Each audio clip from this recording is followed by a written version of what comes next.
Assalamualaikum mga kapangit.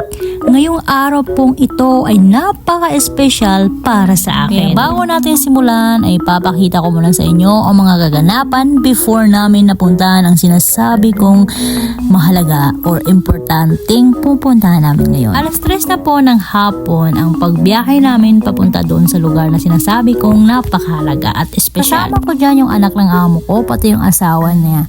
Yung amo ko pala ay naiwan sa bahay kasi hindi na po niya kaya ang pumunta doon sa sinasabi kong banal na pupuntahan namin. Anyway, hindi na po natin patatagalin at sasabihin na po natin kung saan po tayo pupunta. So pupunta nga pala kami sa tinatawag nilang Kaaba or pag-uumra.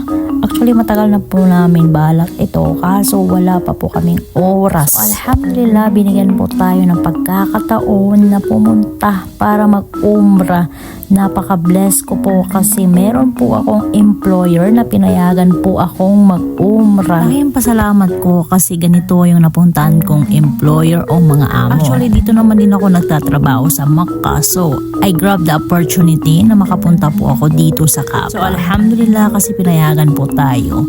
Dati-rati is pangarap ko lang at nakikita ko lang ito sa mga literato, sa social media. Like itong tower na ito guys is napakasikat po ito. At saka actually is ito yung pinapangarap ng mga ilan na pumunta dito. Hindi lang po kukuha sila ng literato. Umrah talaga sila. Like for example, yung mga ibang lahi.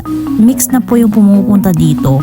Yung iba is gumagastos pa sila ng milyon-milyon or hindi natin alam kung magkano ba talaga. But eventually is ang dami-daming taong nag-uumrah dito sa pananampalataya kay Allah. Hindi ko talaga ma-explain kung ano ang nararamdaman ko.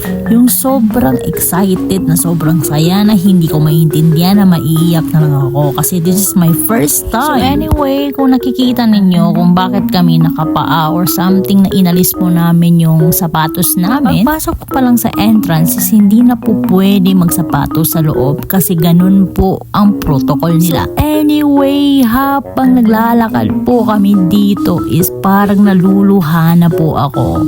Hindi ko na po ma-explain kung ano ang nararamdaman ko but I will feel na sobrang saya ng puso habang ko. Habang papalapit na po kami dyan sa tinatawag nilang Kaaba or dyan sa gitna na kulay itim, hindi ko po ma-explain kung gaano po ako kasaya. Naluluha na po ako.